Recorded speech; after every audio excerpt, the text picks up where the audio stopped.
ரியாக்டில் props tilling பண்ணி தலை வெடிக்குதா? ஒரே ஒரு சொல்யூஷன் ரிடக்ஸ். ஆயிரக்கணக்கான காம்போனன்ட்ஸ் இருக்கிற ஆப்பில் டேட்டா மேனேஜ் பண்ணுறது எப்படின்னு தெரியுமா? பிக் கம்பெனிஸ் எல்லாம் இதை தான் யூஸ் பண்ணுறாங்க. 60 செகண்ட்ஸில் ஃபுல்லாக எக்ஸ்பிளைன் பண்ணுறேன் பாருங்கள். ரிடக்ஸ் தான் என்ன? உங்கள் ஃபுல் ஆப்போட டேட்டாவை ஒரே இடத்துல ஸ்டோர் பண்ணுற ஒரு சிஸ்டம். இதுக்கு பேர் ஸ்டோர்.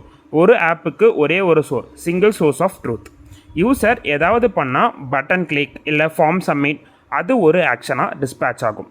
ஆக்ஷன்னா ஒரு மெசேஜ் மாதிரி, இந்த டேட்டாவை மாற்றுன்னு சொல்கிறது. அந்த ஆக்ஷனை ரெடியூசர் வாங்கி ஸ்டேட்டை அப்டேட் பண்ணும். ரெடியூசர்னா ஒரு பியூர் ஃபங்க்ஷன். ஓல்டு ஸ்டேட் அப்புறம் ஆக்ஷன் கொடுத்தா நியூ ஸ்டேட்டை நமக்கு ரிட்டர்ன் ஆகும். Store, action, reducer, update state, இவ்வளோ தாங்க ரிடக்ஸ். எந்த காம்போனண்ட்லேருந்து டேரெக்டாக டேட்டாவை ஆக்சஸ் பண்ணலாம். பேரண்ட்லேருந்து சைல்டுன்னு பாஸ் பண்ண தேவையே இல்லை. ப்ராப்ஸ் டில்லிங் கம்ப்ளீட்டாக எலிமினேட்டட். ஸ்விக்கி ஆப்பில் போய் பாருங்கள். Card data, user login, restaurant list, address, இது எல்லாம் டிஃப்ரெண்ட் ஸ்க்ரீனில் இருக்கும்.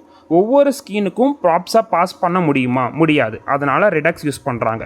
கான்டெக்ஸ்ட் ஏபிஐ போதுன்னு சிலர் சொல்லுவாங்க. ஸ்மால் ஆப்புக்கு ஆமாம், ஆனால் லார்ஜ் ஸ்கேல் ஆப் பில்ட் பண்ண ரிடக்ஸ் இல்லாமல் சர்வே பண்ண முடியாது.